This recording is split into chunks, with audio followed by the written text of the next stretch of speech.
Hey everyone, and welcome back to The Right Idea. For the next few episodes, we will be up in the Midwest visiting friends and family. Wisconsin to be exact, or as it's affectionately known, America's Dairyland. I'm super excited to share all of the bike adventures and some of the awesome places and things that make Wisconsin one of my favorite places to visit. We will be milking it for all it's worth. I hope you enjoy. Now let's get moving. Okay. Enough cow puns. Maybe. For this episode, we're in Kenosha, Wisconsin, my wife's hometown, and where I met back up with my friend Chris, whom you may remember from the last episode. If you didn't get a chance to see it, make sure you catch up after watching this one. Kenosha, for those of you who aren't familiar, is on the southwestern shore of Lake Michigan, and about 40 miles south of Milwaukee and 66 miles north of Chicago. And it also serves as a significant cultural and economical site to both cities. It's also the home to the headquarters of Snap-on Tools and Jockey International, and the former home of American Motors, whose last factory was eventually demolished in 1990, making way for Harbor Park, which now houses Lakeside Living and the Kenosha Public Museum, amongst other things. It's also the hometown to such notable people as the author Orson Welles, actor Mark Ruffalo, who portrayed the Hulk in the Marvel movies, and the most notable, Al Molinari, or Big Al from Happy Days, in the spin-off Joni Loves Chachi. He's also immortalized in bronze statue form in front of one of Kenosha's many bars, the Port of Kenosha Beverage House.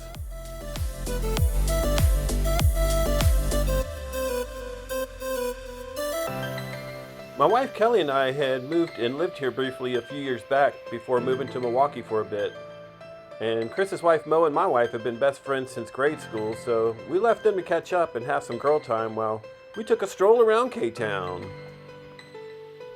It was really nice being back in Kenosha and biking the familiar streets and spots that I used to see on a regular basis. In a weird way, it felt like being home. It was kind of like I never left. It was good to feel that and made the ride a really enjoyable experience. It was like I too was catching up with an old friend. You may notice the streets are a little beat up and rough, but it can happen when you have snow to plow during the winter and wear and tear from the elements. It sometimes made it bumpy, but overall made it nothing we couldn't handle and added some extra flavor to the ride. Chris and I got to hang out a lot on this trip, and he had lots of utterly delightful rides in store for us. I know, I told you no more cow puns, but I couldn't resist. Anyway, I was anxious to explore new places, different terrain, and leave the planning up to him since he's always up for an adventure and has fun in mind, and he always delivers.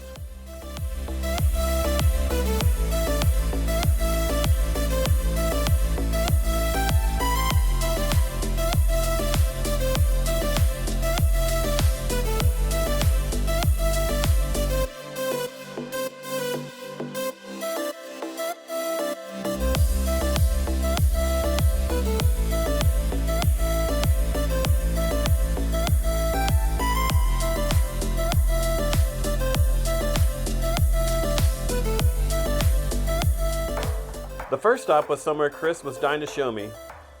We took a short jaunt to Lincoln Park, which is located not far from his house and blocks away from Lake Michigan. Chris, being an avid gardener and plant enthusiast, brought me to a beautiful botanical garden in the middle of the park. We walked our bikes through and admired all of the vibrant colors and butterflies, and he pointed out different flowers and plant varietals.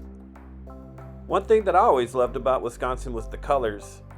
It's like a picture with the saturation turned all the way up to the max, especially after winter when all you see is snow and gray skies for months. But when the grass and flowers start to bloom in the spring, it's like experiencing color on a whole different spectrum. Vibrance and hues like I've never seen before.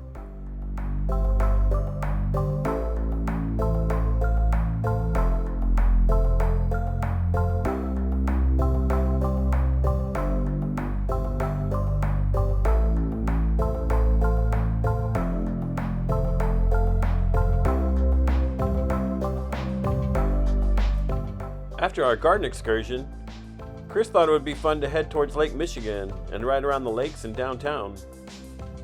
There was still a heat advisory happening, but riding along the water's edge, we were catching the cool breeze coming off of the lakes, and not only that, There's way less humidity than the south, so this was like a treat for me to not be melting after riding for more than 5 minutes.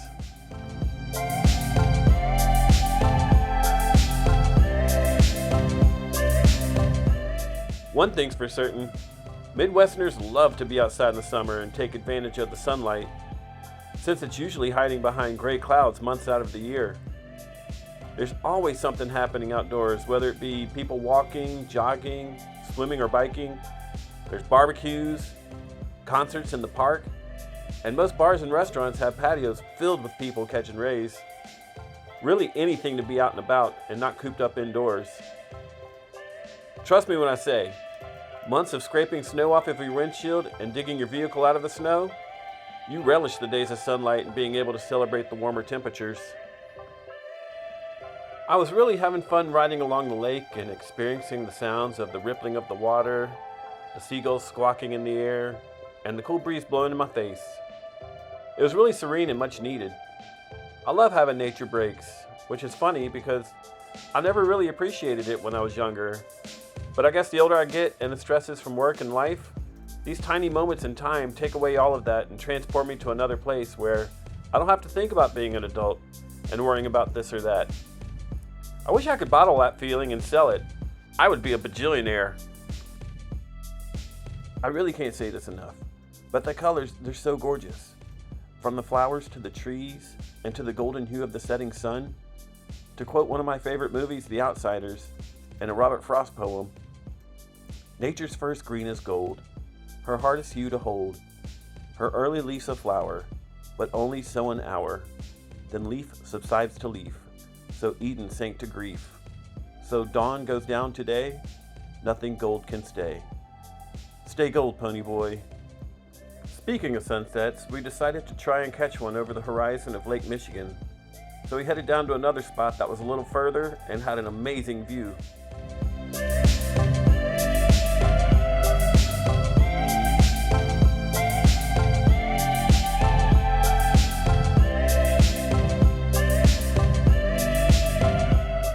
We came up on this stretch of open trail, and I couldn't resist the urge to open up and let it rip.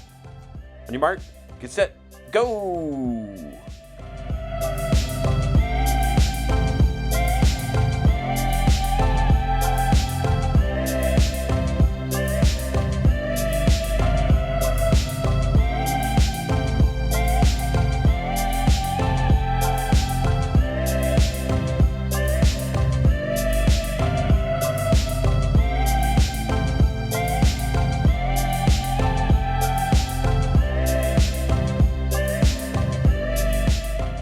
I definitely could have been a contender in the Tour de France. Well, and maybe if it was only for a mile or so.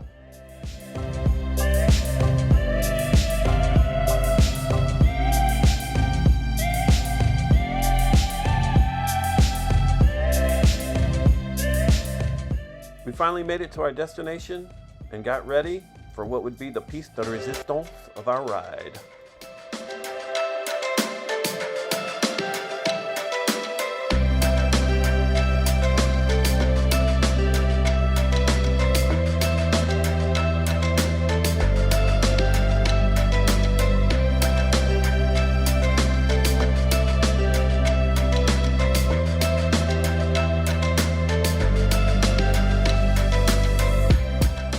This sunset is legendary.